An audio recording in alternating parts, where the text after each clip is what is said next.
North Korea sends troops to Ukraine to fight against the Ukrainian army alongside with the Russian forces. Congress puts more pressure on Biden to respond to such escalation from the North Korean side. Meanwhile, the United States has changed its mind and now is ready to invite Ukraine to join NATO. So, what is known about the current deployment of the North Korean soldiers from the North Korea to Russia and Ukraine, and why did the US change its mind on Ukraine's pathway to membership in NATO? South Korean intelligence spy agency reported that about the deployment of 12,000 North Korean soldiers to Ukraine. According to the South Korean intelligence, North Korea has decided to start sending troops to Russia and has decided to deploy 12,000 soldiers to Russia. They will fight against the Ukrainian soldiers on the ground in Ukraine alongside with the Russian troops. South Korean intelligence has obtained this information by the satellites photos. Also, 1,500 special forces soldiers are already being deployed to Russia to fight against the Ukrainian army. Also, North Korean soldiers have received Russia's uniform, and it could be an indication that Kim Jong Un would like to keep this information, to keep this deployment in a secrecy. He would not like the West to know about this. However, Ukraine has already revealed these plans of North Korea as well as South Korean intelligence. Also, President of South Korea Yoon Suk-yeol has organized an important meeting with his members of his national security team.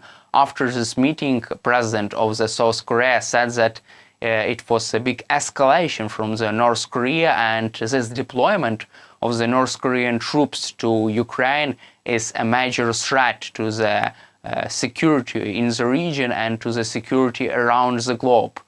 That's why President of South Korea urged the West to act and to respond to such reckless actions from the North Korean government, from the Kim Jong-un's and Russian dictator Vladimir Putin. Meanwhile, President Biden did not comment on this issue, and we haven't seen any kind of a response from the United States. Pentagon said that they are not able to confirm this information. However, we have already seen photos and other verifications that prove this information, and this information has been successfully improved and also has been successfully confirmed by the South Korean spy agency.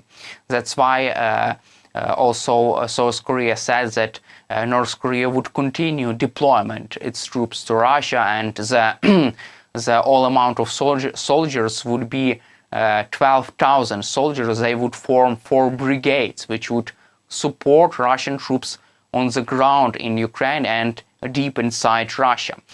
Meanwhile, Congress is putting more pressure on Biden to act and respond to the reckless actions of the North Korean and deployment of the North Korean troops to the Russian side.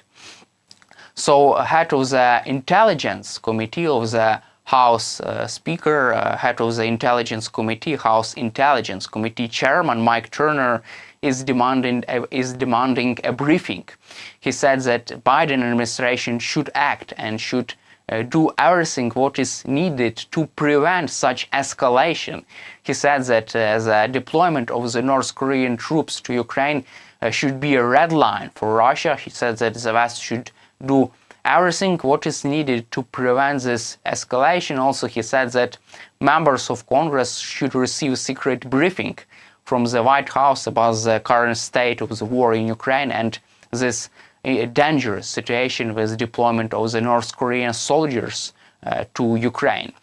Meanwhile, Prime Minister of the United Kingdom, Keir Starmer, said that the deployment of the North Korean troops to Ukraine was an act of desperation of the Russian dictator Vladimir Putin. Keir Starmer says that Vladimir Putin is so desperate because he faces shortages in the human resources and armored vehicles. That's why Russia so badly needs more soldiers from the North Korea to fight against Ukrainian side, to fight against Ukrainians. At the same time, Ukrainian forces continue its offensive operation deep inside Russia. In the Kursk region, Russian army still fails to repel this attack and to fully liberate the Kursk region.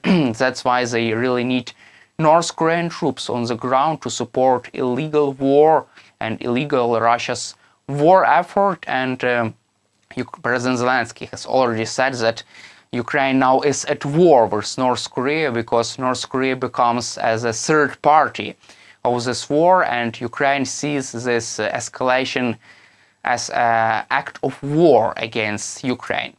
Also, the United States is ready to invite Ukraine to join NATO, according to the French newspaper Le Monde. Le Monde reported that President Biden has changed his mind after the meeting with the Western leaders. He said that he could invite Ukraine to join NATO if Kamala Harris wins the US general election. So if Kamala Harris wins the US general election, then the United States will invite Ukraine to join NATO. However, invitation does not mean imminent Ukraine's membership in NATO.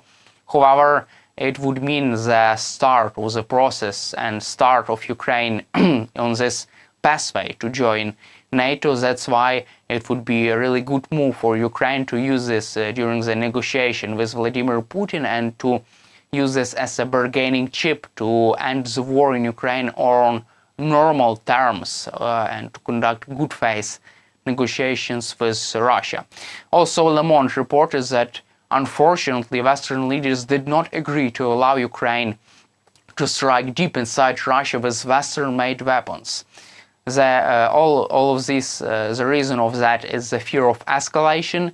Also, Western leaders agreed that only this US authorization to use long-range missiles inside Russia would not allow Ukraine to have lots of success on the ground, because even more actions would be needed in order to allow Ukraine to win this war and to have an upper hand in this conflict.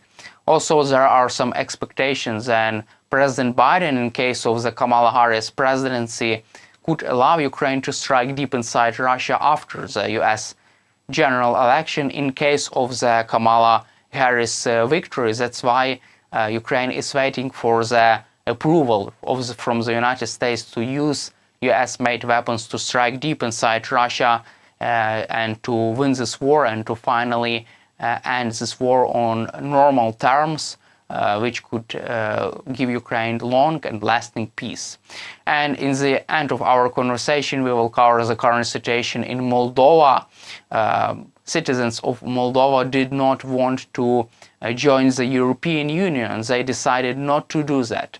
So there was a referendum in Moldova, and most of the citizens of Moldova voted against the membership of this country in the European Union. Also, a presidential election, Moldova general election, took place there, and Maya Sandu won the first round on this election, and she received more than 41% of the support. However, there would be the second tour, the second round of the election, and that's why we will keep touch with you, and we will observe the situation in Moldova, and we'll use all means to analyze this, and we'll watch closely the situation in Moldova, and we'll analyze this issue, and we will talk with you in other program. That's all for today. Stay with us on YouTube, and glory to Ukraine.